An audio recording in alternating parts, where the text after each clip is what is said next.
হাতিয়া মসনাহাট খাপ ফাউন্ডেশনের একটি স্থায়ী কার্যালয় উদ্বোধন উপলক্ষে আজকের এই মিলাদ মাহফিল। এখানে উপস্থিত অত্র এলাকার মুরব্বী, আমার ভাই বন্ধু, ছোট বড়, আসসালামু আলাইকুম রহমতুল্লাহ।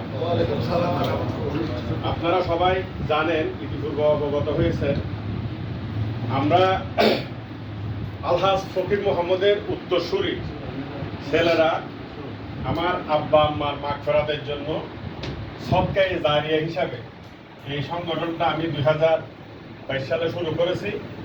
তা আমরা অনানুষ্ঠানিকভাবে বিচ্ছিন্নভাবে আমরা এই আমাদের ভাই ব্রাদারের মধ্যে যে জাকাত আসে, জাকাতের অংশটুকু আমরা বিচ্ছিন্নভাবে না দিয়ে একত্রিতভাবে একটা ফান্ড করে অত্র এলাকার যারা মেহনতি মানুষ আছে তাদের জাকাতের ফান্ড ব্যবহার করা যায় এইরকম কিছু ফান্ডে, যেমন গরিব ছেলে পেলে যারা জাকাত খাওয়ার উপযুক্ত, পড়ালেখা করতে পারে না, অথবা গরিব মানুষের মেয়ে বিয়ে দিতে পারে না, এবং এরকম জাকাতের যে 8টা খাত আছে, এই 8টা খাতের যারা আমাদের কাছে সাহায্য চায়, আমরা সাধ্য মতো চেষ্টা করি তাদেরকে অল্প আমাদের এই ফাউন্ডেশনের পক্ষ থেকে সহযোগিতা করে তাদের সাথে শরীর হওয়ার চেষ্টা করি।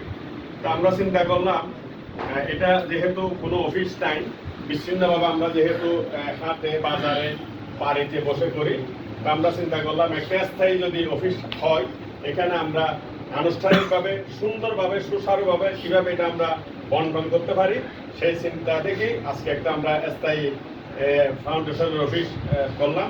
আপনাদের দোয়ায়, আল্লাহর মেহেরবানিতে প্রায় 9 লক্ষ টাকা আমার খরচ হয়েছে এই ঘরটা আজকে পর্যন্ত আসার পেছনে। এবং আমরা চেষ্টা করেছি 2022 সাল থেকে প্রায় প্রতি বছর 4-5 লক্ষ টাকা আমরা এই ফাউন্ডেশনের পক্ষ থেকে এলাকায় এবং বিভিন্ন জায়গায় আমাদের আত্মীয় স্বজন যারা আছে সবাইকে আমরা সহযোগিতা করে আসছি। তো এখনো আমাদের এই বছরও দিয়ে প্রায় 2 লক্ষ টাকার মতো আমাদের ফান্ডে আছে। তা আমরা এখানে একটা গঠনতন্ত্র করেছি, গঠনতন্ত্রের মধ্যে বিস্তারিতভাবে উল্লেখ করা আছে আমরা কোন কোন খাতে এই ফান্ডটা ব্যবহার করব।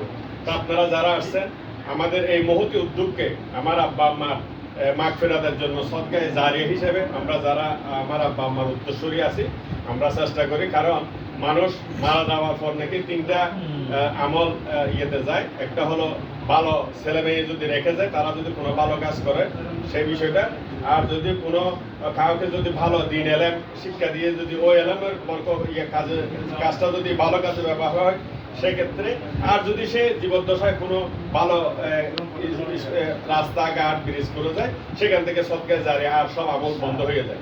তা আমরা চিন্তা করলাম, যেহেতু আমরা আল্লাহ তাআলা সামান্য পড়ালেখা করার কিছু সুযোগ দিয়েছে, সেই আমল থেকেই চিন্তা করে আমরা এই কাজটা করতেছি।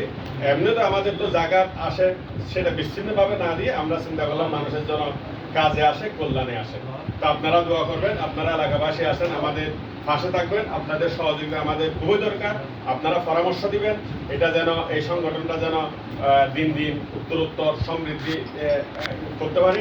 আমরা চাচ্ছি এটা সরকারিভাবে আমি একটা গঠনতন্ত্র অলরেডি রেডি করে ফেলছি, আল্লাহর মেহেরবানি। এটা একটা বিরাট কাজ ছিল আমার, এটা করে ফেলছি। আমরা সরকারিভাবে এটার একটা রেজিস্ট্রেশন নেওয়ার চেষ্টা করব।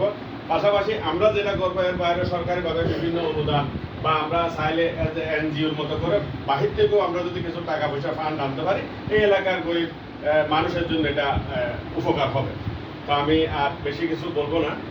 আমাদের এই ফাউন্ডেশনের আমাদের সভাপতি হচ্ছেন আমার বড় ভাই নূর মোহাম্মদ।